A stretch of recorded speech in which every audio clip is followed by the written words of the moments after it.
It is a beautiful day for cosplay and prop making, ladies and gentlemen. I'm Anthony at Chaos Rogue Designs, and today got our very delayed second episode of Props, Cosplay and Coffee.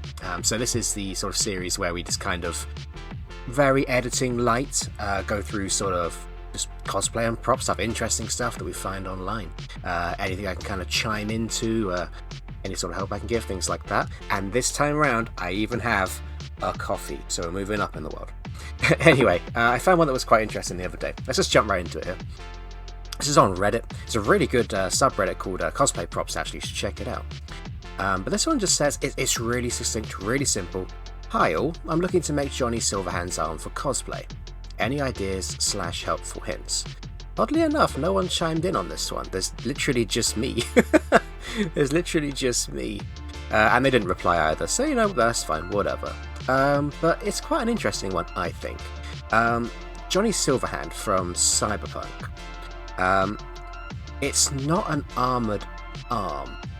He's got a cybernetic arm, so it's like his arm has been ripped off and it's been replaced with a robotic arm. So it's not a difficult thing to make, I don't think, anyway, but it's something you kind of have to be a little bit careful with, otherwise it'll just look like you've just plopped armor on your arm.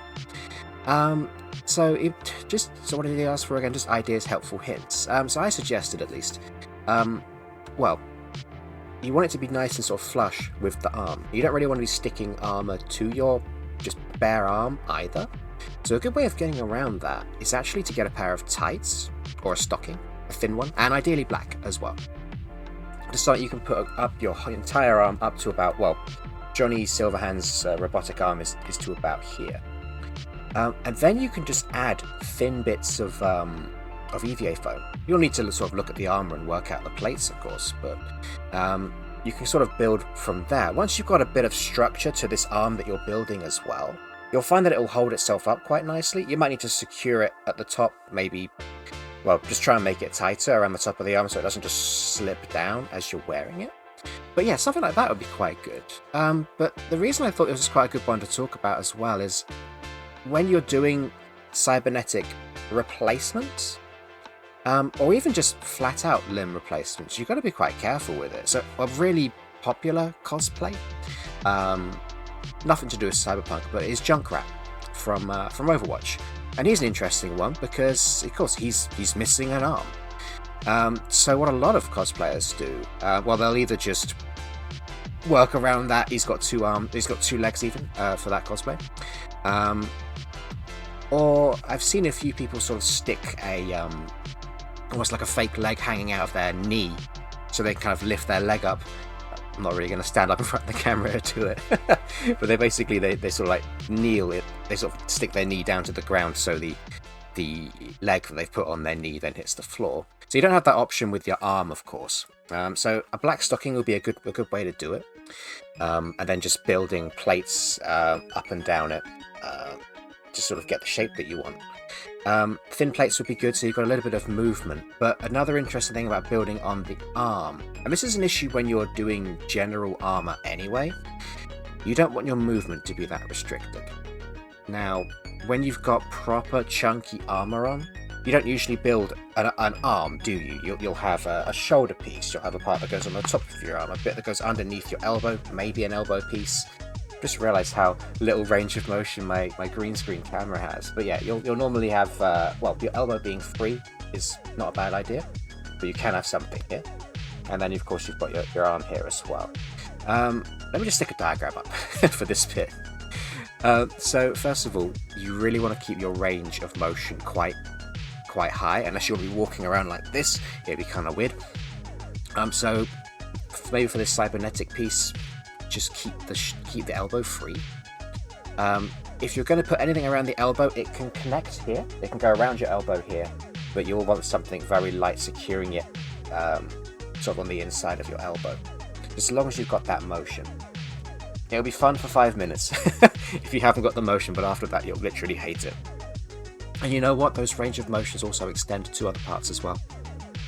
I've had this problem before when I've been building armor on my forearm here.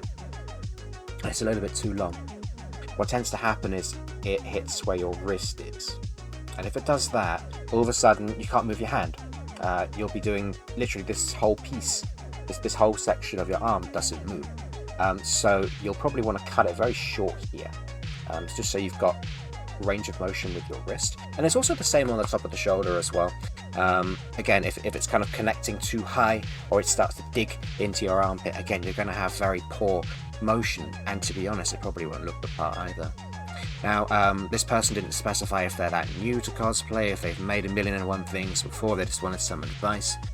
But I always think it's worthwhile kind of seeing what other people have done. If you can't find a Johnny Silverhand cosplay specifically, why not try, oh god, I'm gonna look like an absolute idiot online now, aren't I? The bad guy from Winter Soldier. Bucky? Is it Bucky? I don't know, man. But him, he's got a robotic arm. He's got a robotic arm. And a lot of people, from what I've seen, doing that costume, do the same thing. They will make the entire piece here up to the top of the shoulder, but not underneath.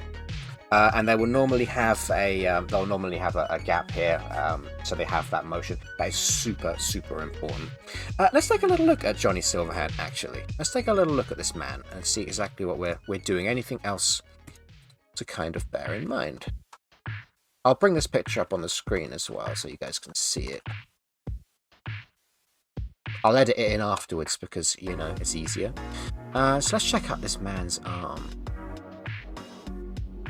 Yeah, alright, so it's not actually that bad. Like I said, a black stocking for the main piece of the arm.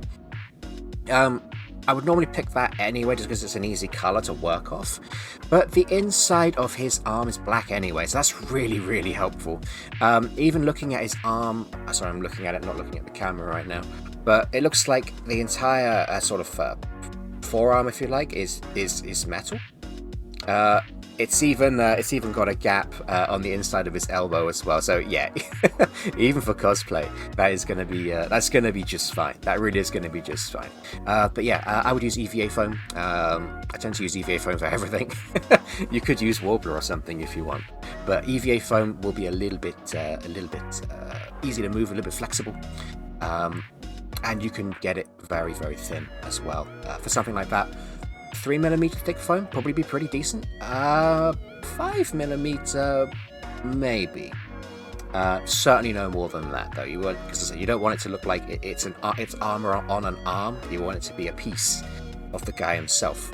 So yeah, I think that would work quite nicely. Of course, it's going to be a bit tricky to kind of pattern it yourself while you're kind of trying to work it all out on your arm, but a bit of trial and error would be good. Am I going to message this guy? Probably not. I messaged some help and he never got back to me, so that's fine, whatever. But yeah, that's how I do a cybernetic arm anyway, or at least the very base of it. You ultimately don't really want armor, sort of the armor plates in contact with your skin. EVA foam doesn't breathe in the slightest either, so if you did manage to connect these plates to your bare arm, it's going to be sweaty, it's going to be freaking gross. Like at least a layer of fabric between the two is going to be nice.